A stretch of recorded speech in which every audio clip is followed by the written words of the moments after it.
Oui, bonjour. Alors, bienvenue à ce midi du labo, comme nous appelons nos rencontres périodiques au laboratoire d'histoire et de patrimoine de Montréal. Alors, nous faisons périodiquement des rencontres comme ça autour de publications récentes ou de recherches récentes liées à l'histoire et au patrimoine montréalais.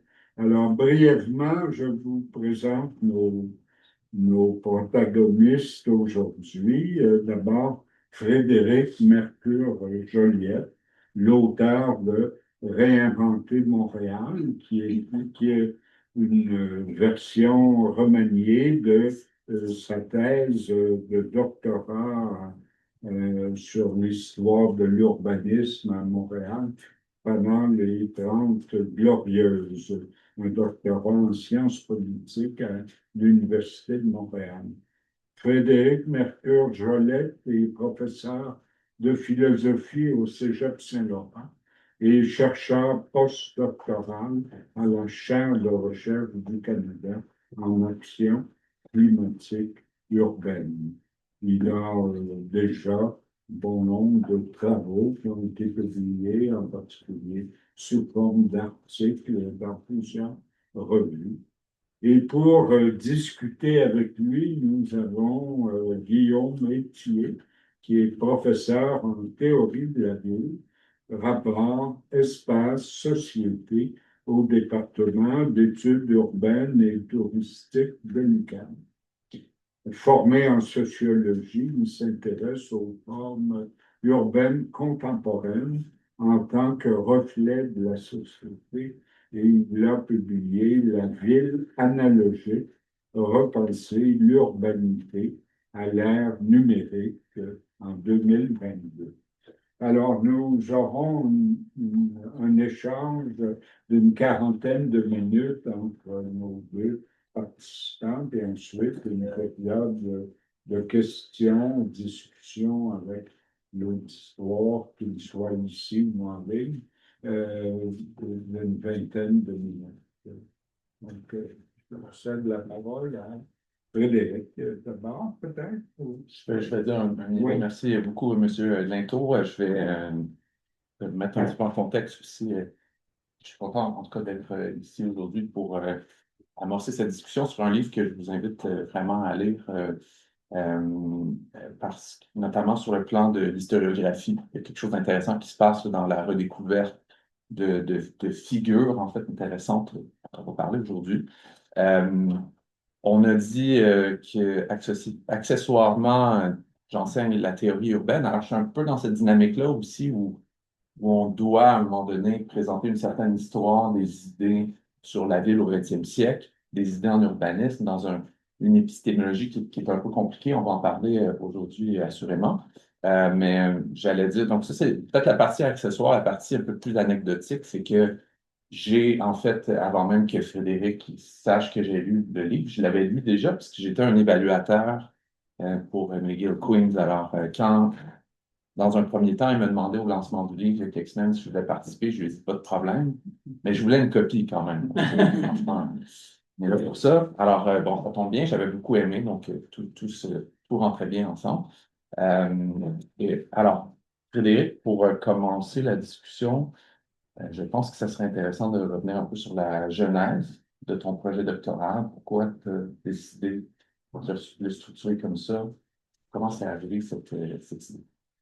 Comme tout bon projet de doctorat, il y a beaucoup de contingences il y a beaucoup de contingences dans comment ça s'est passé. Mais disons que le point de départ, c'est j'ai fait une maîtrise sur la théorie critique de la ville, sur critique des modèles d'expertise. Puis progressivement, je suis allé lire ce que les experts disent, ou à tout le moins les urbanistes autoproclamés, professionnels, la première génération au Québec, ça veut dans les années 60. Ça fait partie un peu de l'histoire que je raconte, c'est-à-dire que le type d'urbanisme est créé en 61 au Québec. En 63, plutôt, 61, c'est l'Institut d'urbanisme de Montréal. Donc, au doctorat, j'ai eu envie d'aller lire ces personnes qui ont, disons, revendiqué l'expertise, organiser la sphère professionnelle. Jean-Claude Hay, qui est un des trois personnes sur lesquelles j'ai décidé de m'attarder. La thèse était structurée un tout petit peu différemment. Le livre, j'ai décidé de structurer autour de trois urbanistes, Hans Blumenfeld, Jean-Claude Lahaye et Claude Robillard. Donc, Claude Robillard, c'est pas exactement un urbaniste comme tel, c'est quelqu'un qui est formé en ingénierie, mais en même temps, il va être directeur du service d'urbanisme à des années clés, on pourrait dire de transformation de Montréal, c'est de 61 à 64. Donc, pourquoi finalement j'ai décidé de m'attarder à ces gens? C'est d'abord une espèce d'insatisfaction face aux récits qu'on fait actuellement des experts des années d'après-guerre. Souvent, on les nomme pas vraiment, mais on les accuse d'avoir eu des idées qui ont été délétères pour le développement de la ville. Quand, en fait, quand on se penche sur leurs écrits, on se rend compte qu'un, ils n'ont peut-être pas été aussi écoutés qu'on pensait, que leurs idées sont plus nuancées. Quand on parle, par exemple, de croissance, de modernisation du réseau autoroutier. L'autre chose importante, c'est qu'ils ne s'entendent pas nécessairement entre eux, c'est-à-dire qu'ils ont des manières de penser qui sont différentes. Donc, l'idée du livre, c'est un peu de revenir sur ces personnes-là, voir qu'est-ce qu'ils ont pensé, en choisir quelques-uns très importants. Puis, au travers de la revue des écrits, j'ai découvert un urbaniste qui est passé à Montréal, mais qui a quand même été important, qui s'appelle Hans Blumenfeld. C'est avec lui que j'ouvre les trois portraits. Puis en fait, c'est un urbaniste peu connu, mais qui est super fascinant parce que c'est un immigré allemand qui vient travailler en Amérique du Nord. En fait, auparavant, il était passé en URSS, on pourra en parler, mais il y a comme une espèce de parcours qui est assez, bon, peut-être pas typique, mais qui est un peu une histoire du 20e siècle. Euh, Quand il arrive à Montréal, tout le monde l'admire, un, à cause de son vécu, mais aussi à cause de ses idées.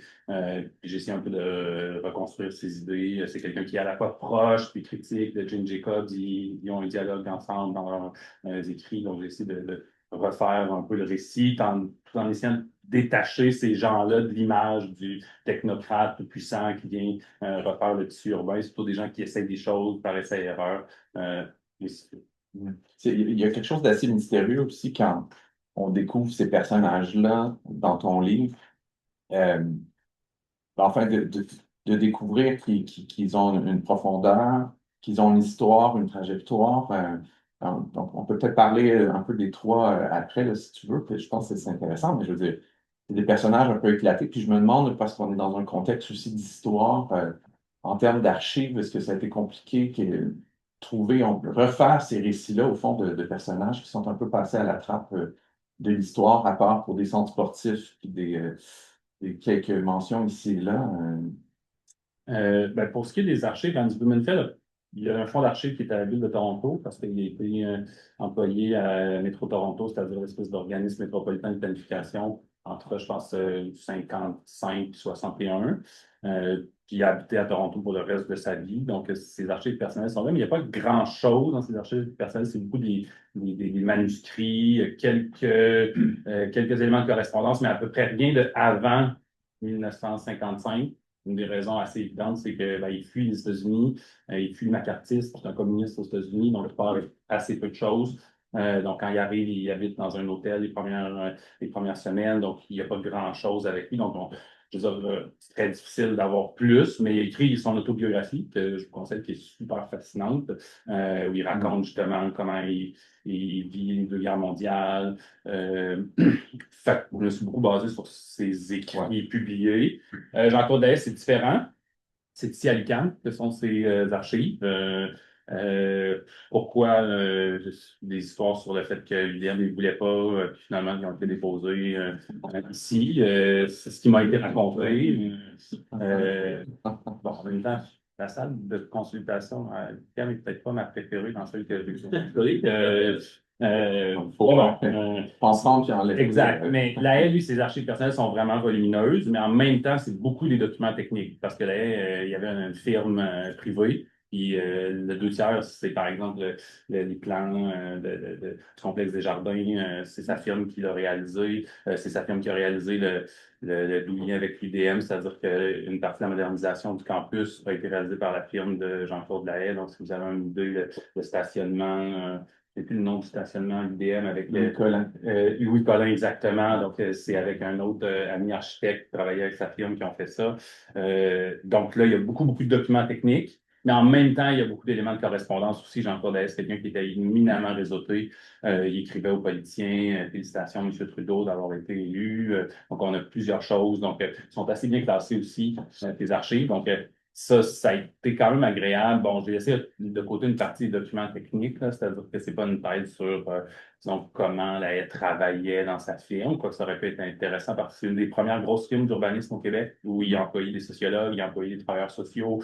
Bon, en même temps, il a été très critiqué aussi, puis c'était aussi pour répondre à la critique qui élargissait un peu l'expertise à sa firme. Mais moi, je me suis surtout concentré sur ses échanges avec les politiciens, notamment Pierre Laporte, qui était assez proche de Pierre Laporte. On se souvient que Pierre Laporte était le ministre des Affaires municipales sous le premier les libéraux en 62 là, avec Jean Lesage.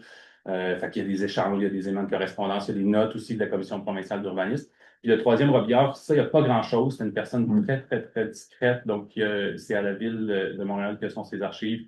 Puis il y a vraiment peu de choses, quelques notes, quelques manuscrits, mais c'est quelqu'un qui avait une vie très privée, très discrète. C'est quelqu'un, disons que dans les trois, c'est celui sur lequel j'ai le moins de détails. Là. Ce qui vous intéresse, c'est disons, le récit privé des personnes. C'est le chapitre où il y en a le moins. Il y a une photo au bowling. Il y a une photo au bowling. Juste pour ça, ça qui va est, la à mon peine. avis, une des meilleures photos de vie. Mais il n'y a pas grand-chose, on connaît peu. Je veux dire, en fait, un des éléments de correspondance intéressants que j'ai trouvé, c'est quand le fonds de Jean Drapeau a été ouvert il y a juste à la fin de mon doctorat. En fait, là, ça fait à peine 17 ans, je pense que le fonds de Jean Drapeau a été, parce qu'il avait été scellé. Ouais, donc, c'est quelqu'un qui faisait du team building au service d'urbanisme et au service des parcs, Robillard. Donc, c'était une vie très privée, mais en même temps, il a signé plusieurs documents techniques à l'intérieur du service d'urbanisme. Donc, j'ai un peu retracé son parcours plutôt par des choses qui étaient des documents dans le service d'urbanisme qui portaient son nom, que c'est lui qui avait fait quelques articles qu'il a publiés sur sa conception de l'action municipale. Fait que c'est plutôt comme ça. Puis, j'ai essayé de voir un peu qu'est-ce qu'il incarne. C'est-à-dire que c'est quand même c'est un haut fonctionnaire de la ville de Montréal à un moment clé qui, en quelque sorte, tient tête à Drapeau. C'est un des rares. Ils ont des échanges de lettres pour essayer d'avoir plus de ressources au service d'urbanisme. Donc, il n'était pas du tout complaisant avec l'administration de Drapeau, ce qui fait qu'il quitte prématurément en 64. En même temps, il est malade. On ne sait pas exactement. Il va mourir prématurément en 67 ou en 68, si je me souviens bien. Donc, ça fait partie aussi. Il y a la santé fragile. Mais donc, c'est un peu comme ça que j'ai réussi à avoir des éléments sur chacun. Après, j'ai essayé de faire une espèce de typologie sur donc, comment chacun conçoit son action dans la sphère publique. Blumenfeld, c'est plutôt quelqu'un qui fait beaucoup de voyages comparativement à Robillard, qui est quand même ancré à Montréal. Là. Son action est à peu près exclusivement à Montréal. Il va être sur le conseil la Société Georges-Étienne Cartier qui va présider la construction de la Place des Arts. Donc, il est vraiment à plusieurs endroits à Robillard, mais il est quasiment exclusivement à Montréal. Blumenfeld, lui, est à peu près partout dans le monde. C'est un juif communiste qui va participer à même la fondation d'Israël, c'est-à-dire qu'il va être conseiller pour la planification urbaine en Israël après avoir passé à l'URSS au début des années 30. Donc, c'est un autre personnage, Blumenfeld. J'ai essayé un peu de reconstruire leur sensibilité face à l'action publique. Tu sais, Blumenfeld n'est pas très attaché à une ville, un service. Lui, ce qui l'intéresse, c'est les villes en général. Robillard, c'est très montréalais, son action. Là, est un peu en mi-chemin. C'est-à-dire que c'est quand même quelqu'un qui va à l'étranger, aux États-Unis, en France, puis il travaille un peu partout au Québec, mais il est quand même très attaché à Montréal, au Québec. J'aimerais qu'on remonte un peu dans la séquence usuelle qu'on présente quand on articule les idées du modernisme ou du fonctionnalisme entre les années 20 puis justement les 30 glorieuses. On a cette cheville-là de la guerre, avec la guerre, puis un retour de guerre où, bon, un peu partout dans le monde, notamment en Europe, on doit reconstruire des villes. En Amérique du Nord, on grandit, puis on a ce moment-là de renouveau urbain. Et peut-être juste une petite note aussi là, par rapport à l'urbanisme comme qui est à la fois une discipline et une pratique, et même un art de bâtir qui remonte loin dans le temps. Alors, que ses complexités sur le plan épistémologique, parce qu'on n'est pas seulement à des périodes clés où on va étudier, comprendre des phénomènes sociaux sous une lumière, sous une autre. On agit aussi sur le monde à partir des mêmes théories. Et il y a une latence assez particulière en urbanisme entre le moment où on diffuse, on pense la ville, puis le moment où on commence à appliquer ces idées-là, parce qu'on est à des très grandes échelles. Alors, le discours, enfin, le récit contient d'habitude qui lie la fin des années 20-30, la charte d'Athènes, puis la Deuxième Guerre mondiale, puis ce qui arrive après, c'est qu'on dira, ben, finalement, voilà une occasion pour appliquer cette vision orthodoxe-là de la ville dans un contexte, notamment nord-américain, de renouveau urbain. Et c'est ça qu'on va mettre en place à partir des habitations d'Annonce, notamment à Montréal. Ça va se manifester de différentes façons un peu ailleurs. Et puis là, on débarque comme ça, on débouche jusqu'aux années 60 dans une approche qu'on va considérer intégralement moderniste, avec à un moment donné des figures contradictoires qui arrivent, qui débarquent, qui vont dire non, tout ça, ça ne tient pas la route. Alors, qu'est-ce que tu dis, toi, de cette articulation-là? Ben, deux choses. La première, c'est que dans les années 50, ce qui change, c'est les ressources, les budgets, l'action de l'État. Je veux dire, l'État-providence québécois commence, puis au début des années 60, ça va super vite. Donc, il y a beaucoup plus de ressources, il y a beaucoup plus d'attentes. Donc, les urbanistes ont plus de budget, ils ont plus de capacité d'action. L'autre chose, c'est qu'on a une mauvaise tendance à penser que il y aurait il y aurait comme une temporalité qui serait la formation des idées, puis une temporalité qui serait mise en œuvre. Mhm. Ces deux choses-là sont absolument impliquées.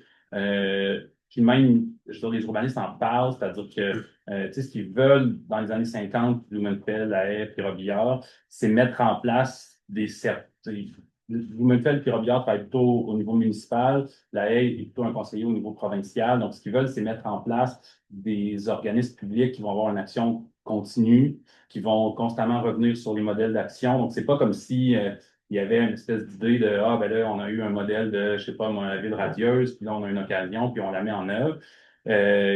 C'est un peu comme ça qu'on a procédé quand on a fait les habitations Jeanne-Mance, mais en fait, les habitations Jeanne-Mance, ça fait 2 ans qu'ils sont construites, puis à peu près tout le monde sait comment ça s'est fait.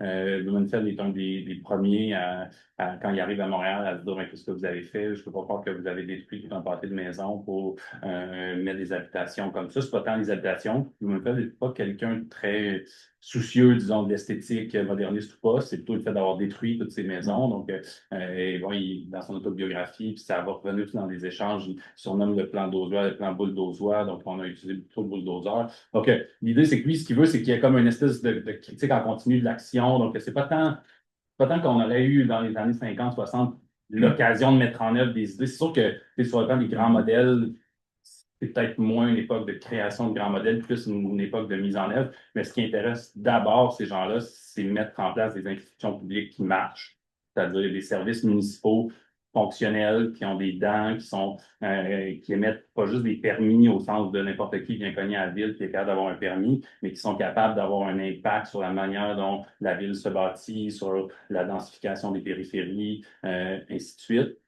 Puis jusqu'à un certain point d'où le titre du livre Ambition et revers, ça fonctionne pas comme il voudrait, là. Surtout la haie, c'est-à-dire que lui, avec le gouvernement provincial, il réussit pas vraiment à ce que le gouvernement provincial ait une action continue dans le temps, assez robuste en aménagement du territoire, où il rendrait les villes imputables, ainsi de suite. Ça fonctionne pas vraiment. Il se rend compte que, ben, il y a une temporalité politique qui saisit mal. L'Union nationale revient au pouvoir en 66, en plein milieu du moment où il est en train de faire sa commission provinciale d'urbanisme. Donc, il n'est plus avec ses chums du Parti libéral, si on veut vraiment dire les choses grossièrement, parce qu'il était assez proche du Parti libéral. Donc, c'est difficile pour lui d'avoir de l'emprise sur la manière dont on va mettre en place. Il faut quand même attendre quasiment 10 ans pour avoir la loi sur l'aménagement et l'urbanisme. Donc, je veux dire, on lance la commission provinciale d'urbanisme en 64, ça va prendre 14 ans avant qu'on ait une loi cadre au Québec. C'est interminable comme délai du point de vue de la F. Puis on peut penser qu'à un certain point, il y a raison. Donc, c'est ce qui les intéresse, eux, c'est vraiment plus des institutions publiques qui fonctionnent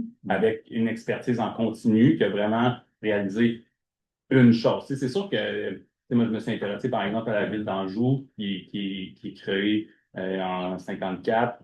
Bon, c'est pas dans le livre, c'est dans un autre article, mais où on a vraiment un plan d'urbanisme assez clair. Si vous regardez à vol d'oiseau, ville d'Anjou, on a l'échangeur en plein milieu avec les cadrans industriels, résidentiels, industriels légers, commercial. Donc là, on est vraiment dans une espèce de modèle très années 30 de ville qu'on a appliqué. Mais ça, c'est plutôt l'exception. C'est-à-dire que la plupart de l'action publique, ça fonctionne pas comme ça. C'est vraiment plus petit à petit et on va essayer de voir où sont les zones d'action où on va être capable de densifier, ainsi de suite. Est-ce que le service d'urbanisme est fonctionnel? Donc, c'est beaucoup plus ça la norme que des grands modèles. Puis Blumenfeld va être assez critique de ceux qui pensent que l'urbanisme, c'est appliquer des grands modèles. Et il va écrire une série de textes pour dire arrêtez de faire vos grandes idées, puis pensez que la ville, on va l'adapter à ces grandes idées-là. Ce qu'il faut, c'est trouver des portes d'entrée où il y a la densification, puis là, essayer d'obliger les promoteurs à faire quelque chose de cohérent, que les services publics arrivent en même temps. Et Mais c'est parce qu'il y a quand même une modernisation qui est en cours dans les années 50, mais est-ce que ça serait plus juste, selon toi, de dire que c'est le fait de promoteurs privés, notamment si on pense au centre-ville de Place Ville Marie et compagnie, la construction des autoroutes, qui, dans les faits, rentre assez bien dans les principes du fonctionnalisme, qui consiste essentiellement à décomposer la ville telle qu'elle existe en fonction, puis la recomposer d'une manière à ce que ces fonctions-là soient détachées les unes des autres. Donc, avec la suburbanisation, enfin, il y a quelque chose qui se met en place, mais l'idée, c'est que sur le plan purement urbanistique, on voudrait prendre en charge dans une perspective plus large ce développement-là, mais que ça tarde, au fond, les idées en urbanisme sont peut-être déjà rendues un petit peu plus loin. ben, c'est sûr qu'il y a une partie de ce qui se passe à Montréal qui est le fruit d'investissements privés sur lesquels les organismes ont un pouvoir assez limité, là, puis ils en parlent. Tu sais, la place Ville-Marie, ils ont somme toute assez. C'est toute la modernisation autour de la place Ville-Marie, le CN, ils ont peu d'emprise. Là où ils ont le plus d'emprise, c'est vraiment le réseau routier, autoroutier, parce que ça, c'est public jusqu'à un certain point, c'est entre guillemets leur domaine d'expertise, mais encore une fois, c'est beaucoup le ministère du Transport. Il n'est pas nécessairement les urbanistes. Là, il y a un dialogue entre les deux. Mais c'est sûr que la plupart des urbanistes de l'époque sont pour un réseau autoroutier, en guillemets, intra-urbain. C'est-à-dire que si on prend un exemple de l'autoroute Ville-Marie, la plupart sont pour une autoroute est-ouest dans le bas de la ville.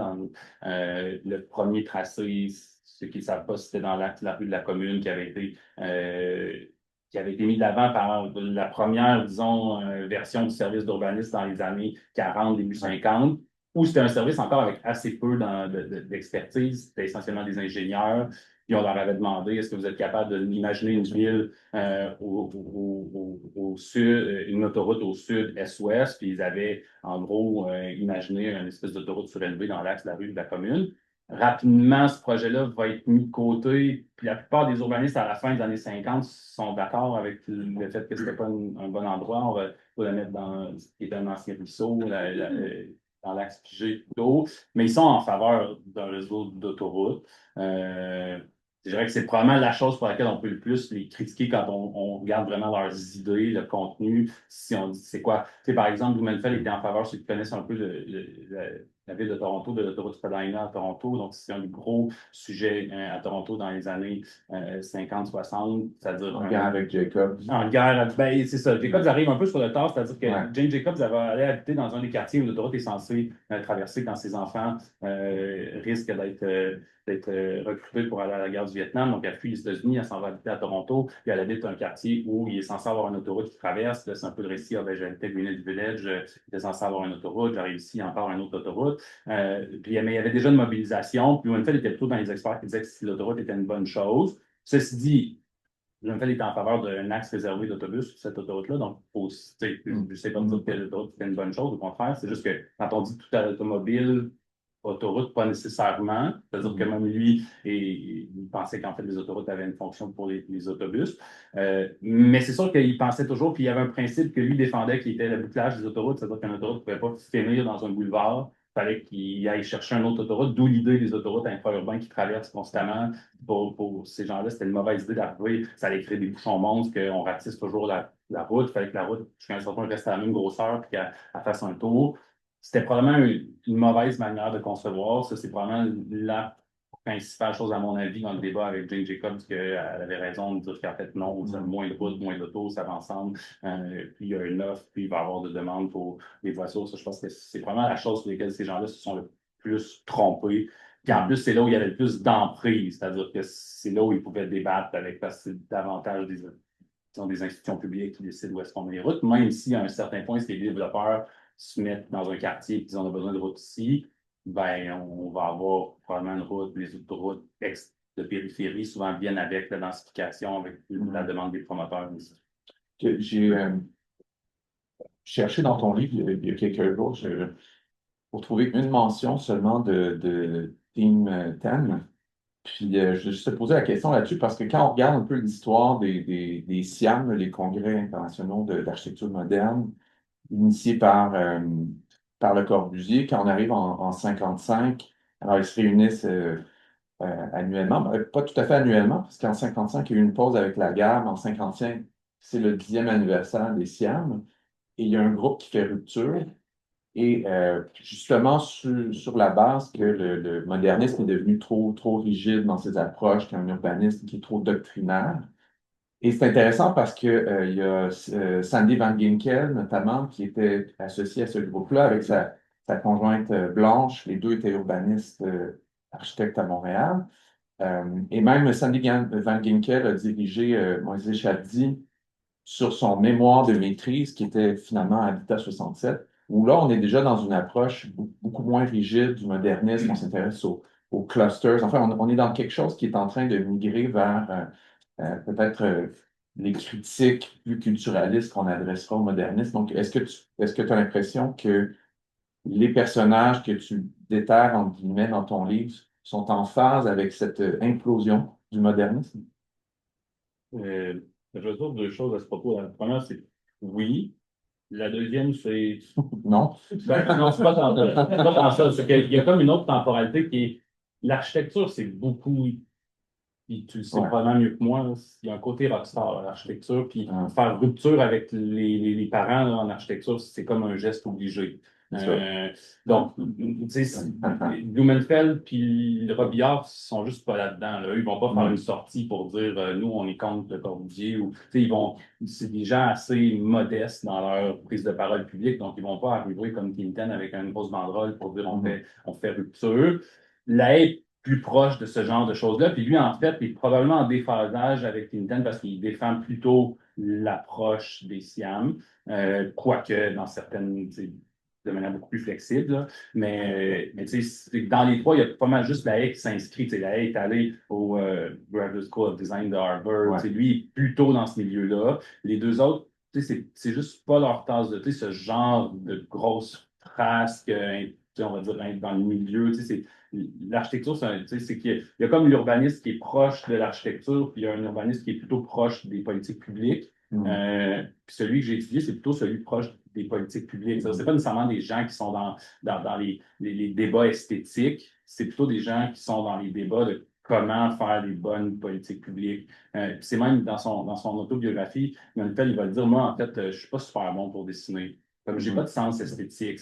Moi, comme imaginer qu'est-ce que la ville devrait avoir l'air sur le plan esthétique. Je suis pas vraiment bon pour faire ça. Moi, ce qui m'intéresse, c'est les statistiques, c'est le débat public, c'est comment faire des politiques publiques sur le logement, sur le transport. Donc, ce genre de grosses manifestations-là, mais en même temps, je veux dire, il est assez d'accord. On peut penser qu'il est plus d'accord avec cette rupture-là qu'avec ce qui venait avant, parce que lui-même avait critiqué une approche trop rigide, trop fonctionnaliste, même s'il est d'accord avec une certaine séparation des fonctions. Je pense que Sandy Van Ginkel aussi est d'accord avec une certaine. Tu sais, Ouais. je veux dire, il y a aussi, moi, j'en ai pas parlé beaucoup parce que c'est des débats d'idées un peu pointus qui sont très doctrinaires, entre guillemets. C'est-à-dire que moi, je vois ça comme étant plus des débats de courant artistique quasiment, mais c'est peut-être une vision qui est la mienne. Mais Mais en même temps, c'est parce que quand tu arrives aux années 70, je trouvais ça intéressant parce qu'on est rendu chez ces experts-là dans une approche où on va concevoir l'urbanisme comme une pratique inductive, où on va interroger un milieu avant d'y intervenir. Tout en gardant une position expert, on va quand même rencontrer, interroger les gens, ce qui est quand même ce qui est quand même beaucoup. Puis c'est intéressant aussi parce que si on considère là, l'arrivée du mouvement patrimonial citoyen, de la défense citoyenne du patrimoine, ben là, on est à des positions qui commencent à être assez près, là. C'est-à-dire que entre l'idée d'un méchant promoteur puis d'une lutte citoyenne, puis finalement ces regards-là posés, on est dans quelque chose qui converge beaucoup plus qu'on pourrait imaginer. Comment tu qualifierais la différence entre les deux, entre ce qui est fait moi, à la ville puis dans le mouvement citoyen? Moi, ce que j'ai essayé de montrer dans le livre, c'est que les urbanistes des années 50-60, s'il y a une chose qu'on peut dire qui sont complètement différents de ce qui va se faire disons, à partir de la deuxième moitié des années 60, c'est qu'ils ne sont pas en faveur de la participation publique comme on va l'être par la suite. Ça, les trois sont assez réticents face à l'élargissement des paramètres de la participation publique. Pourquoi? Parce qu'ils ont une vision assez, on va dire, étroite de la participation publique. Il faut comprendre c'est quoi, qu'est-ce que ça veut dire participation publique pour eux qui ont vu les années 30-40. C'est la participation publique, c'est le pouvoir des élites immobilières dans leur perspective. C'est-à-dire qu'ils sont incapables de voir que la participation publique, ça pourrait être, entre guillemets, de l'empowerment des personnes moins puissantes. Eux, ce qu'ils ont vécu, puis c'est à quoi ils se sont opposés, c'est en gros une ville dans laquelle la négociation entre élus et promoteurs, c'est ce qui détermine le tissu urbain. Fait que quand ils se font parler d'élargissement de la participation publique, c'est comme s'ils voient toujours un espèce de retour à ça. La Haye, Blumenfeld écrit, bon, Robillard s'implique pas trop dans ces débats-là, mais la Haye, Blumenfeld, eux s'impliquent, les deux vont écrire des choses assez semblables. Pour eux, l'élargissement de la participation publique, c'est redonner le pouvoir en quelque sorte aux promoteurs, aux personnes qui possèdent le plus de terrain possible. Ils voient mal comment. Puis sinon, ben, ils sont un peu condescendants, c'est-à-dire ben, les citoyens, les possédés un peu ignorants, on ne voit pas comment, comme discuter avec eux, ça pourrait nous amener à faire un tissu urbain mieux structuré, plus cohérent. Donc, ils sont quand même dans une espèce de vision de la participation publique qui est un espèce de pôle recouchoir. C'est pas comme ça qu'on doit faire, ça doit être les experts. À ce titre, je dirais que Jane Jacobs n'est pas nécessairement dans la participation publique non plus. Ça, c'est vraiment comme une autre génération qui est plutôt proche de la travail social catholique jusqu'à un certain point où là, il faut vraiment, comme c'est comme une espèce d'explosion du militantisme syndical, du travail social, où là, on va avoir des gens qui lisent Saul Alinsky, Paul Davidoff, qui vont arriver dans la deuxième moitié des années 60, puis qui vont critiquer les urbanistes parce qu'ils parlent pas assez. Oh, puis il y a des documentaires de l'ONF qui sont assez fascinants où on voit Aimé Desautels, le directeur du service urbanisme dans la deuxième moitié, puis il comprend comme pas quand on lui demande quoi faire avec la participation citoyenne pour lui. La ville devrait être le fruit d'un espèce de débat informé. Puis la participation publique, ça peut pas amener à ça. Je dirais que ça, c'est la chose qui, pour moi, marque l'époque, c'est-à-dire qu'il va y avoir un changement radical à partir de la, disons, deuxième moitié des années 60, puis là, on va de plus en plus essayer, revendiquer. La nouvelle génération, des gens qui sont formés aussi à l'Institut d'urbanisme, moi, j'ai interviewé, ben, vous les connaissez, mais moi, j'ai fait des interviews anonymes, donc, mais première génération, disons, des gradués de l'Institut d'urbanisme, puis, disons, une des ruptures importantes avec leurs profs, c'était qu'eux avaient une vision, en effet, beaucoup plus enquête, mais pas enquête au sens statistique objectivante, mais enquête au sens qualitative, participative, disons, du préalable à la planification, quand leur prof, justement, la génération de la haie, mais dans laquelle on va mettre les gens de Pinten, c'est-à-dire Blanche Lemko aussi, n'était pas nécessairement comme, était plus proche en ce sens-là de la haie que de la gang qui vient après, qui lisent Alinsky, qui sont plus proches d'une espèce de perspective de travail social que design au sens de dessiner des immeubles. Puis cette structure-là, elle est essentielle. Là, il revient tout le temps là-dedans quand il écrit dans les années 70 pour dire ça marche pas les gens qui font de l'urbanisme de nos jours. Ils pensent qu'il faut aller jaser. Quand ce qu'il faut, c'est dessiner, avoir un plan, ainsi de suite. Donc ça me semble comme une rupture importante. Ce qui ne veut pas dire qu'il y avait le pouvoir, ces gens-là, avant. C'est comme si, de cette rupture-là, on a écrit l'histoire comme si les experts d'avant ils avaient été tout puissants. Ils n'ont pas nécessairement été tout puissants, c'est juste qu'eux, ils ne voulaient pas faire de la participation publique, mais ils n'ont pas nécessairement été écoutés pour autant. Mais c'est vrai qu'il y avait comme tu le dis, là, il y avait des luttes plus anciennes qui étaient gagnées à ce moment-là, à partir du moment où on mettait en ordre une forme d'urbanisme qui avait été lacunaire pendant toute l'industrialisation, au fond. Puis c'était le chaos qu'on dénonçait 40-50 ans plus tôt, que là, tout d'un coup, on essaie de maîtriser. Alors, l'étape supplémentaire de la participation organique dans les quartiers, je pense que c'était une lutte supplémentaire, mais on peut s'inscrire là-dedans. Peut-être juste le temps file, mais je ne sais pas si on peut revenir un instant sur Horizon 2000, qui est un document extraordinaire pour voir, mais peut-être revenir aussi sur qu'est-ce qu'on propose dans ce document-là, puis quelle est un peu l'actualité des propositions aujourd'hui si on regarde à froid, là, considérant que c'est peut-être le premier plan d'urbanisme officieux de Montréal en 1967. il y a plusieurs choses là. Moi, je vais juste commencer ma réponse en disant que ceux qui vont lire le livre vont se rendre compte qu'il y a peut-être deux choses qui m'ont fasciné plus que le reste dans les documents puis les personnes, c'est-à-dire Hans Blumenfeld, son parcours, puis Horizon 2000. Ce plan-là est absolument inconnu. Je dirais pas plan d'urbanisme officieux parce qu'en fait, il n'a absolument pas été mis en œuvre. Donc, il a plus servi de référence pour les experts que de référence pour les politiques publiques. Ouais, Si on voulait revenir sur c'est quoi les plus grands traits de ce plan-là, ben, le premier, c'est que la planification de Montréal doit inclure la planification des banlieues, c'est-à-dire qu'elle doit se faire à l'extérieur. Ça a été une des choses qui a été critiquée rapidement par la suite, c'est-à-dire que les maires des banlieues, quand ils ont vu qu'il y avait des urbanistes à la ville de Montréal qui voulaient leur imposer des seuils de densité, des routes, parce que, je veux dire, on va parler de Transit Oriented Development beaucoup plus tard, mais en fait, quand on lit, qu'on regarde le petit vidéo qui a été fait, ben, il parle de densifier autour d'un train express métropolitain basé un peu sur ce qui se passe à Paris. Donc, ils sont déjà dans une espèce de perspective où il doit avoir des lignes de transport en commun puis faire des seuils de densité progressive autour. C'est pas exactement le vocabulaire du Transit Oriented Development, mais c'est le même genre d'idée. Euh, Après, protection des terres agricoles dans le sud, sur la rive sud. Ils sont en train de parler de ça. On peut comprendre que les maires des villes du sud de Montréal, ben, ils comprennent pas comment il y a des au pire, si c'était Québec, ils pourraient toujours se dire c'est l'échelon supérieur, mais là, comment ça, la ville de Montréal va nous dire qu'il faut protéger. Il faut se rendre compte que la loi sur la protection du territoire agricole, ça va être 7 ans plus tard.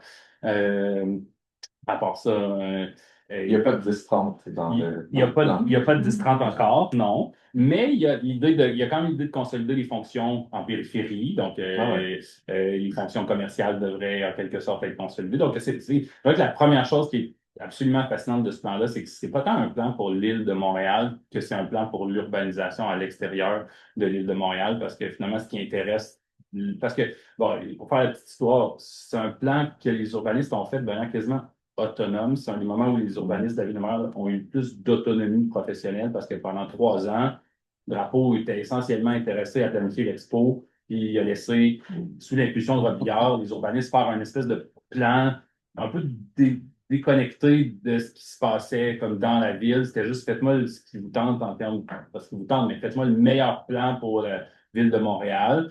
Puis l'idée, c'était pendant l'expo, à tout le moins pendant la saison du printemps jusqu'à l'automne 67, ben là, on va dévoiler le plan, puis on va essayer de faire pression pour les autres paliers de gouvernement sur les villes environnantes.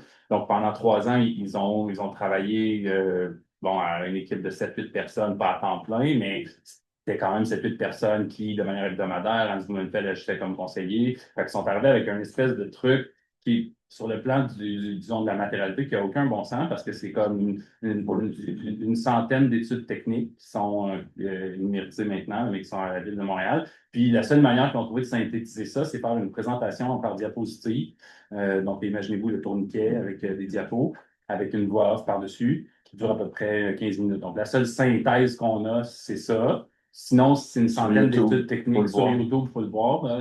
C'est quand même, il y a un côté un peu psychédélique parce que c'est des illustrateurs éditoriaux. Complètement. Ils ont demandé à un des illustrateurs qui est en train de devenir un illustrateur important à Montréal de faire des illustrations. Ils ont superposé des photos, des illustrations. Il y a une espèce de côté, s'il n'y a pas de planification, il va y avoir plein de dépotoirs de pneus partout en périphérie. Donc, mettre des images pour essayer de montrer qu'est-ce qui va arriver si on n'écoute pas les urbanistes, ainsi de suite. Une espèce d'oiseau de malheur qui mange la ville, ça, c'est les promoteurs. Donc, ça montre à quel point, quand on leur a laissé libre, ils ont fait quelque chose assez inventif. Bon, puis après, la plupart vont être déçus de se rendre compte que c'est difficile de mettre en place ça parce que ça aurait pris l'équivalent d'un CMM, c'est-à-dire un organisme de planification à un niveau métropolitain pour essayer de mettre en place une planification comme ça. Il n'y en avait pas. Puis le gouvernement du Québec n'était pas très intéressé à choquer les banlieues, donc il a laissé un peu le dossier dans les tablettes, mais les experts de l'époque, justement les gens qui étaient à l'Institut d'urbanisme de l'Université de Montréal, ben, eux se sont quand même référés aux études techniques parce que c'était quand même un travail incroyable qui avait été fait sur quelles sont les villes satellites qui vont se développer. Il faudrait consolider les villes autour de Montréal avec du transport en commun, avec du réseau autoroutier. Donc, c'est un plan qui est quand même assez fascinant de se rendre compte qu'ils avaient une vision de la croissance de Montréal aussi entre guillemets, raffiné sur les enjeux de protection du territoire, de agricole, récréatif, espace vert, densification autour du transport en commun, ainsi de suite. Après, je dirais, il y a eu je regarde par là, mais je pense pas que c'est par là, c'est par là, la Place des Arts. Ils ont fait la projection à la Place des Arts pendant l'expo du plan, en essayant de réunir le plus d'élus possible. Donc, il y avait vraiment l'idée de convaincre les gens d'avoir une vision métropolitaine qu'ils mettent en place. Après, en 68, déjà, on sent que ça ralentit. Là, ils ont de la difficulté. Lucien Saunier, le bras droit du drapeau, écrit au gouvernement du Québec, ben là, c'est dans votre cours le dossier de la planification métropolitaine. Nous, on n'est pas capable. Puis, en passant, parallèlement à ça, il y a aussi le métro. Le métro, bon, moi, je n'ai pas travaillé beaucoup sur le métro parce que Dale Gilbert, que vous connaissez peut-être, a fait comme 2 très bons articles qui montrent que le métro, c'était un des dossiers sur lesquels le service d'urbanisme aurait aimé que ça soit un levier pour la collaboration intermunicipale. Ça n'a pas tant fonctionné. Au contraire, le rapport, à un certain point, a réussi à convaincre le gouvernement du Québec d'avoir l'exclusivité de la gestion mise à part de la station à Longueuil, ce qui a beaucoup réduit la capacité de faire un réseau de transport, du moins dans les premières années, là, comme Laval, c'est plus tard, qui aurait desservi vraiment comment l'urbanisation était en train de se faire parce que c'était les limites de la ville de l'époque, il faut se dire avant les fusions. Puis la plupart des experts au service de la ville sont outrés que Drapeau ait réussi. C'est comme s'ils sont à la fois outrés et contents, c'est-à-dire que ça met en place un service qui va être super efficace, mais en même temps, en mettant l'exclusivité de la gestion à la ville-centre, ben, ça rend impossible un service qui va grandir plus facilement avec les banlieues. Donc, les deux vont un peu ensemble, c'est-à-dire le dossier du métro puis Horizon 2000. On voit que la ville-centre a tendance à vouloir juste comme conserver tous ses pouvoirs, puis à un certain point, peut-être ça dans la cour des banlieues, si vous en voulez, il va falloir payer, il va falloir que vous négociez. Fait que, disons, planification métropolitaine, Horizon 2000, c'est 2 dossiers. Bon, le métro, ça s'est fait, mais en même temps, on sous-estime à quel point la négociation avec tu sais, par exemple, la ligne bleue, ça a pris du temps. La ligne verte, qui finalement n'a jamais passé le parc en Grignon, c'était aussi un enjeu de gestion intermunicipale parce que ça aurait voulu dire aller dans la ville d'à côté. Parce que les urbanistes se disaient, ben, il faut passer le parc, c'est là où il y a l'urbanisation. Faut quand même se mettre dans la tête que le cégep André-Laurando est juste l'autre côté du parc. Puis il faut traverser le parc à pied. Pourquoi? Parce que c'était une autre ville, essentiellement, parce que le métro allait arrêter aux frontières de la ville, parce que à un certain point, il y a eu un ensemble de négociations de frais de gestion entre le gouvernement du Québec, la ville et les banlieues. Puis à un certain point, le rapport, lui, il trouvait qu'il allait perdre s'il incluait les banlieues parce qu'il n'allait pas avoir assez de part en termes de frais de gestion. Puis il a réussi à convaincre. Pour les urbanistes de l'époque, c'est quand même une aberration que ça se soit passé ainsi.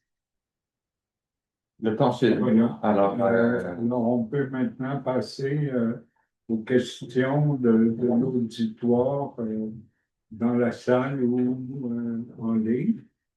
Est-ce que... Je vais casser la glace. Oui. Revenons aux 3 personnes et Montréal, en fait, parce que c'est réinventer Montréal aussi.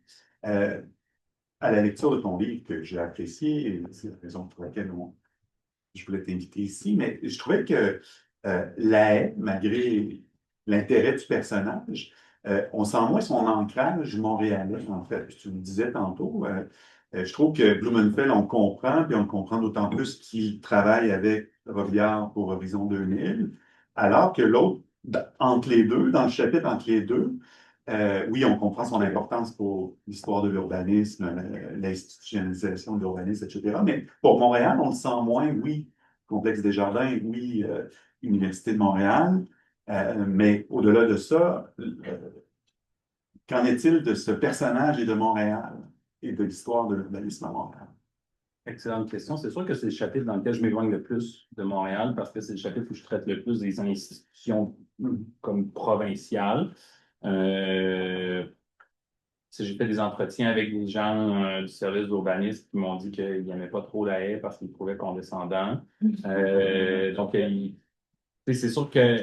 Puis, c'est parce qu'il faut comprendre une chose, c'est-à-dire que la haie, quand il commence sa carrière dans les années 50, les services d'urbanisme municipaux n'ont pas d'urbanisme comme tel. C'est essentiellement des ingénieurs, des gens formés en administration, quelques arpenteurs, c'est pas mal ça. Donc, lui, il est assez réfractaire à aller travailler dans les villes, tant aussi longtemps où on n'aura pas obliger les villes à se donner, disons, un cadre légal plus strict. Fait qu'il va toujours rester assez distant du travail dans les villes, mais en même temps, il fait du travail de conseiller privé pour les promoteurs. Puis son travail au complexe des jardins, bon, je me souviens, euh, comment s'appelle le nom, l'architecte qui enseignait à l'Université de Montréal, j'ai un blanc. Là, Melvin Charney. Exact, qui va dire que le complexe des jardins, c'est comme l'arrivée des francophones dans l'architecture montréalaise. Donc, c'est quand même pas rien. Moi, c'est pas comme ça que, c'est pas comme ça que j'ai pris le récit, mais en fait, la haie, probablement, c'est celui qui a le plus d'importance en termes de réalisation bâtie, là. Parce que lui, c'est un architecte urbaniste, contrairement à Blumenfeld dont j'ai parlé, qui dit, moi, l'architecture, je suis juste pas capable. Robillard, qui est plutôt une espèce de haut fonctionnaire, administrateur, formé en ingénierie. Donc, lui, c'est un architecte à elle. Il en dessine des bâtiments. Il dessine un des plus importants chantiers pour les francophones à l'époque, c'est-à-dire le complexe jardin, important pour les francophones parce que c'est des jardins, parce que c'est un architecte francophone. Donc, tu sais, Jacques, lui, son ancrage à Montréal, c'est l'angle que j'ai moins étudié dans le livre parce que moi, j'étudiais plus les politiques publiques. Fait que c'est comme si lui, il travaille au niveau provincial, puis en même temps, il est architecte, puis il aime ça construire. Là. Ça paraît dans ses écrits que lui, comme bâtir, dessiner, ça le branche. Puis il trouve que les urbanistes, quand ils vont se mettre à faire justement l'enquête qualitative, ils s'éloignent d'une dimension importante de la profession. Fait que je dirais dans les trois, son ancrage, c'est ce dont je parle le moins, mais c'est clair que c'est le campus de l'Université de Montréal et le complexe des jardins, c'est deux réalisations super importantes pour Montréal. Puis c'est deux de ses principales réalisations comme architecte, planificateur urbain. Puis tu sais, il faut comprendre aussi que il revendique ces choses-là, c'est-à-dire que tu sais, le complexe des jardins, c'est une entreprise de rénovation urbaine, c'est-à-dire qu'on a rasé un îlot. Lui, il fait pression. Exact. Mais lui, il fait pression sur les gouvernements pour qu'on débloque des budgets, puis en même temps, sa firme va avoir le contrat pour réaliser le complexe des jardins. Euh, je ne peux pas nécessairement en dire plus que ça, mais donc, mais c'est sûr que sur le plan, disons, de son action continue dans le temps, c'est le moins montréalais des trois. Robillard, c'est clairement le plus montréalais des trois. Blumenfeld, lui, c'est parce qu'il travaille à la ville de Montréal, mais en ce sens-là, c'est vraiment celui qui a le parcours le plus intentionnel, j'en ai parlé, mais ouais, non, la S, c'est sûr que c'est ces réalisations que j'ai un peu laissées de côté. Il y a déjà des gens qui ont écrit sur le complexe des jardins, sur le réaménagement de l'Université de Montréal. Mais ouais. Et l'UQAM a failli être de la haie, puisque la première itération de l'UQAM, du campus de l'Ouest, c'était faite par la firme de la haie. Donc, on serait peut-être là-bas. J'étais pas au courant. Donc là, il y aurait plus de cohérence parce que les archives soient ici. Ben, c'est peut-être ça le lien avec les archives de l'UQAM. Mais ceci dit, la haie, il veut, lui, ce qu'il veut, donc c'est l'intervention. On va dire que ce qui l'intéresse, c'est l'intervention municipale dans les affaires montréalaises. L'intervention du ministère des Affaires municipales. Donc, c'est des choses que, tu sais, la haie, il va conseiller le ministère des Transports sur les réseaux d'autoroutes. Donc, tu sais, c'est des choses qui sont moins, qui sont plus vaporeuses parce qu'on ne sait pas exactement comment ça se passe, mais tu sais, c'est un conseiller de Pierre Laporte. Il va, tu sais, j'ai trouvé des témoignages comme quoi il se promène en hélicoptère pour les tracés d'autoroute dans les années 60 avec les sous-ministres. Donc, tu sais, c'est quelqu'un héroïque, moderniste. Exact. Lui, c'est celui qui est le plus. Tu sais, il aime ça, là, se promener. Puis, ouais. Ben, Robillard, pendant un petit peu aussi, mais il est plus discret. Est-ce qu'il y a une autre question? Oui. Oui, j'ai bien aimé la discussion. Je n'ai pas lu le livre, donc j'ai bien aimé la discussion parce qu'on voit qu'il y a aussi une confusion, des fois un truc où de renfermer l'urbanisme dans le cadre bâti et de renfermer l'urbanisme dans l'action urbaine, dans l'action plutôt publique. Donc, on voit que c'est un urbanisme qui dépend des architectes et qui enferme l'urbanisme dans le cadre bâti, dans l'habitation Jeanne-Mance ou les modèles, et un plutôt de l'action publique. On sent aussi le même problème dans Horizon 2000, où on a des urbanistes qui, à la fois réfléchissent à un plan. Il y a une phrase géniale dans le petit vidéo d'Horizon 2000 où on dit « On n'a pas les pouvoirs publics pour, mais on attend ». Donc, on est dans l'attente du modèle de quelqu'un qui va appliquer quelque chose. Et c'est une des bonnes phrases du vidéo. Moi, je voulais savoir, dans ces trois personnes dont je n'ai pas lu le livre, comment eux réfléchissaient à l'action politique urbaniste dans le sens de mise en place d'un service et mise en place de compétences entre une ville et un État. Parce qu'on voit que la Haye est Montréal, mais à la fois nationale. Mais comment est-ce qu'il y a des différences dans les trois visions qu'ils avaient de comment un service d'urbanisme fonctionne, quelle est sa position dans une ville et quel est le rapport avec les autres pouvoirs supérieurs? Je vais commencer par la fin, c'est-à-dire Robillard est probablement le moins réflexif, c'est-à-dire que lui, plutôt, il fait les choses à la ville de Montréal, puis il ne va pas nécessairement écrire, tu sais, il y a pas mal des mémos entre lui et des sous-ministres que je n'ai pas trouvé, mais lui, il n'écrit pas des articles, il ne prend pas nécessairement des positions publiques, donc lui, c'est très difficile à dire comment il entrevoit le rapport entre la ville et le ministère des Affaires municipales, l'État ou les grandes réformes étatiques. C'est quelqu'un qui est assez discret. Donc, en même temps, il y a une vision, on va dire, assez corporative. Tu sais, c'est-à-dire que lui, il participe au conseil à la société Georges Cartier, j'en ai parlé, qui va comme diriger la Place des Arts. Donc, pour lui, l'idée qu'une même personne soit sur plein de sociétés en même temps, ça paraît une excellente chose. Donc, il fait de la philanthropie privée, il est proche du milieu des arts. Puis, on ne sait pas exactement comment il conçoit le rapport au gouvernement du Québec. Les deux autres, je dirais ils ont un point de vue inverse, c'est-à-dire que là, lui, ce qu'il veut, c'est que le gouvernement du Québec s'en mêle, que ce soit lui qui décide. Lui, c'est assez clair dans ses modèles d'action publique de la Commission provinciale d'urbanisme que ce qu'il veut, bon, ça s'en est, je dirais pas ridicule, mais il y a quelque chose, quand on regarde les schémas d'action que lui met de l'avant, c'est comme l'urbaniste en chef au gouvernement du Québec qui va dire quoi faire à toute une ville. Donc, en quelque sorte, il n'est pas nécessairement en faveur de l'autonomie d'action des villes. Au contraire, puis il joue l'argument de dire, ben là, l'urbanisation, ça dépasse les frontières municipales, donc il faut qu'il y ait quelqu'un en haut qui regarde ça et qui oblige les gens à s'entendre. D'où l'idée que les urbanistes de la Ville de Montréal se sentent un peu, disons, sous-considérés par la Haye qui interagit surtout avec le ministère des Affaires municipales. Donc lui, c'est vraiment, lui, ça devrait être le provincial qui est l'acteur principal dans les affaires urbaines. Puis à la limite, la ville, c'est une espèce de courroie de transmission de grands schémas élaborés au provincial. Grunfeld, c'est plutôt l'inverse, mais en même temps, il y a un petit côté comme Robillard, c'est-à-dire qu'il écoute son boss, puis son boss, c'est la ville de Montréal, mais en même temps, il argumente en faveur de l'action des villes, aussi en faveur de l'espèce de connaissance de proximité, mais il est aussi en faveur disons, de l'aide provinciale, donc lui, il serait comme un peu, je dirais, entre les deux. C'est aussi parce que Grunfeld met beaucoup de l'avant la comparaison avec les autres villes. C'est-à-dire qu'il y a quelque chose, il y aurait comme une espèce de fertilité touristique à comparer ce qui se fait dans toutes les villes, que Montréal se compare avec Toronto, Paris, New York, Philadelphie. Bon, il a travaillé à Philadelphie, à New York, à Toronto. Donc, il y a beaucoup. Donc, il y aurait quelque chose dans l'action urbaine qui est propre aux municipalités, mais en même temps, ça prend souvent l'aide des gouvernements supérieurs, donc il reconnaît l'apport. La Haye, lui, c'est essentiellement une vision top-down. C'est le ministère des Affaires municipales. Il donne un autre nom dans sa commission. Ça doit être le ministère des Affaires municipales et de l'urbanisme avec un urbaniste en chef. C'est aussi un des premiers qui va conseiller au gouvernement du Québec à mettre en place les MRC comme pour avoir. Puis les MRC seraient essentiellement soumises comme à l'urbaniste en chef. Donc, on a vraiment une espèce de structure très hiérarchique où, quand on arrive aux villes, c'est comme si tout était joué sur le plan, disons, de l'expertise et de la planification.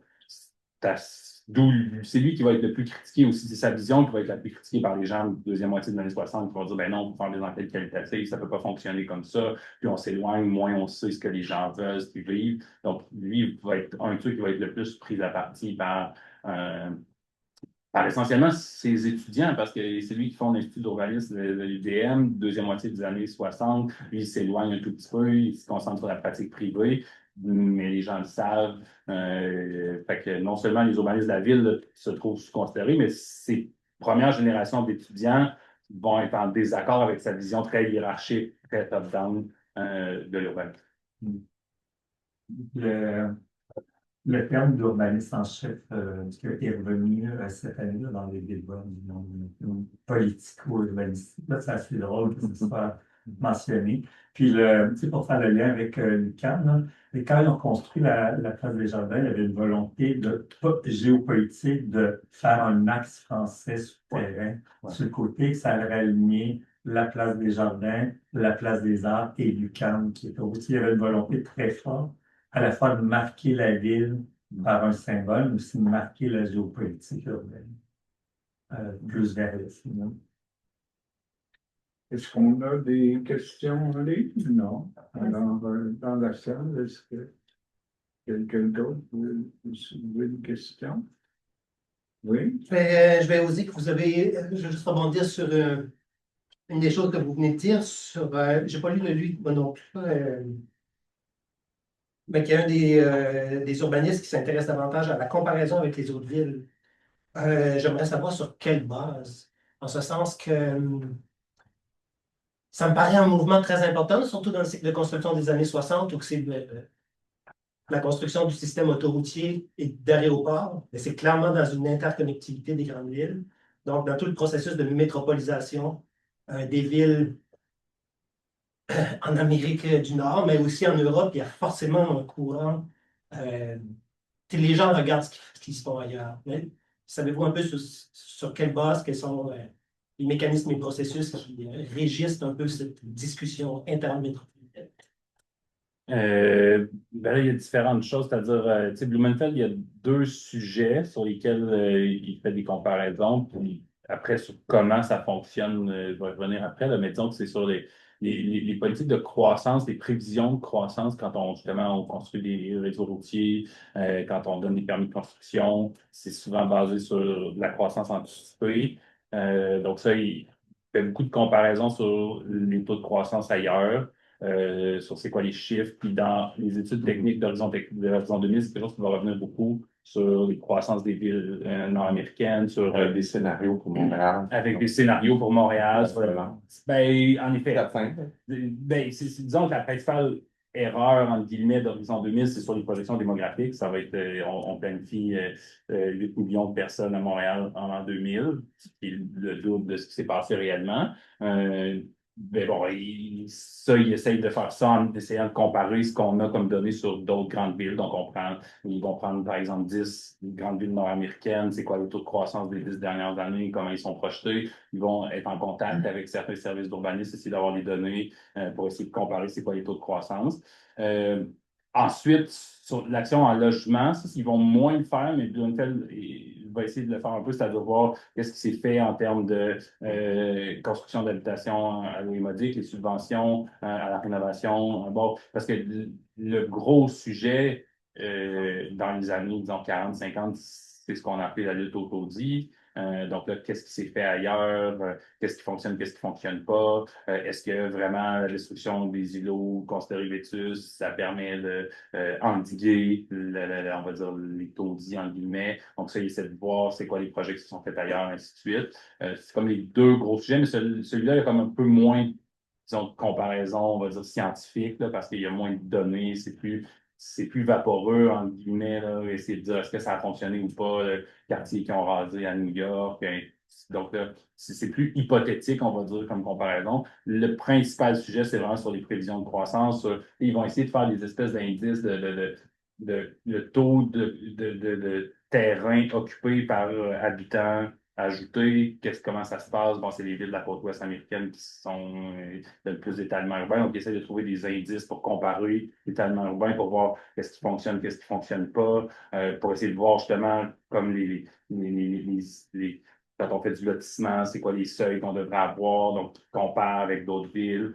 Ça, c'est très présent. Puis ça se fait par à la fois des échanges très, très formels de données ou par des statistiques publiques.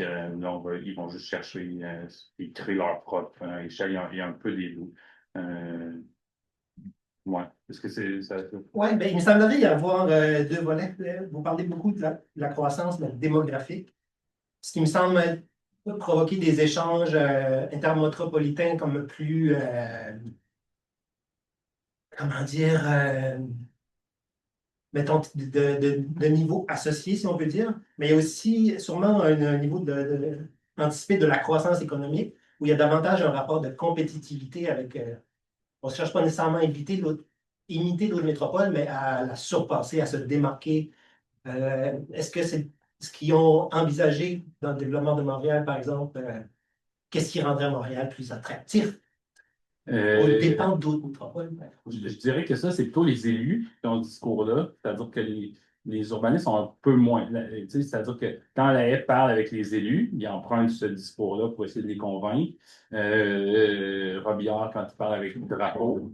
Mais à l'intérieur, disons, des documents d'expertise, c'est l'argument de que Montréal va être dépassé par les autres villes arrive, mais c'est rarement la chose, tu sais, la chose importante. Tu sais, disons, l'attractivité, c'est pas une nécessité. Donc, l'attractivité est soumise à la fonctionnalité, c'est-à-dire la congestion, l'hygiène. L'attractivité, c'est souvent le troisième ou quatrième critère quand on lit les documents. C'est plutôt pour essayer de convaincre les élus de mettre en place les autres critères. Puis, bon, c'est sûr que tu sais, dans les années 30, souvent, Montreal Board, Chambre de commerce anglophone qui subventionnait certaines études techniques. Là, l'argument de la compétitivité était plus présent. Quand c'est vraiment juste les experts entre eux, l'argument de la compétitivité est pas mal moins présent que quand c'est les élus qui parlent. Mais c'est sûr que tu sais, la comparaison avec Toronto va être très utile pour convaincre les élus de mettre en place l'Institut urbaniste, l'UDM, essayer de mettre en place des nouvelles lois. Ça ne fonctionne pas nécessairement, mais ça, c'est utilisé plutôt dans ce sens-là. C'est-à-dire, vous voyez bien à Toronto, puis ça, Blumenfeld le fait un tout petit peu parce que lui, il arrive de Métro Toronto, c'est-à-dire à Toronto, il y a depuis, je pense, c'est 51 que ça a été créé l'organe de planification métropolitain. Donc là, il y a quelque chose de la croissance est plus rapide à Toronto dans les années 60, puis eux, ils ont un organe métropolitain. Donc, on devrait en avoir un ici pour pas se faire dépasser, puis parce que ça fonctionne mieux avec ce genre d'organe-là. Donc, ça, cet argument-là, on le voit qui revient dans l'explication. Mais disons que le côté attractivité est moins présent qu'on pourrait penser parce que c'est pas tant. Ils ont pas nécessairement ce chauvinisme-là de dire qu'il faut que Montréal soit la plus grande ville. Le drapeau, il fait constamment, mais les experts, c'est moins ça leur critère premier. C'est plutôt dans le contexte de ce qu'est Montréal, qu'est-ce que ça peut être de mieux, entre guillemets. J'ai l'impression aussi que dans le contexte post-industriel, ça va se manifester de manière plus intense, cette compétitivité interurbaine. Oui. Je relais une question en ligne de la part de Christian Robert. Bonjour, pouvez-vous nous en dire plus sur ce projet de l'UQAM? Il y a eu différents emplacements proposés pour l'interrogation. Merci.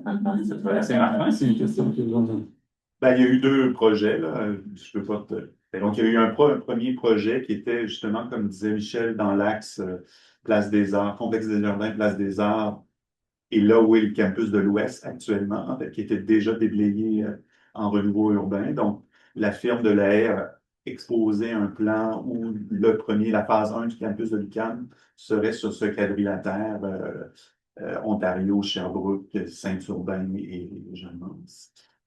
Et finalement, pression politique et autres, on a décidé de faire la phase 1 ici, Hubert-Aquin et Judy-Jasmin, à cause, entre autres, de toutes sortes de raisons, mais donc on a mis sur la glace ce campus de l'Ouest qui va se développer plus tard, dans le fond. C'est ça le grand paradoxe, là, c'est qu'on revient, on agrandit l'UQAM avec ce campus de l'Ouest qui était dans la phase 1. Dès le point de départ, les immeubles existants de l'école technique aussi, étaient versés à l'UQAM. Étaient intégrés, effectivement. Donc, ce pôle-là, c'était le terrain de stationnement pour les profs et les étudiants de l'UQAM avant qu'on le développe, là, mais au point de départ. Tout à fait. L'École des Beaux-Arts, ça a été intégré à l'UQAM, etc. Donc, c'est des bâtiments qui sont dans le giron. Alors, voilà, le temps dont on disposait est à peu près terminé. Alors, je vous remercie beaucoup d'avoir participé à cette rencontre. C'est sûr qu'il y aurait beaucoup d'aspects à discuter encore. Moi, j'en aurais quelques-uns, peut-être on pourra s'en parler après.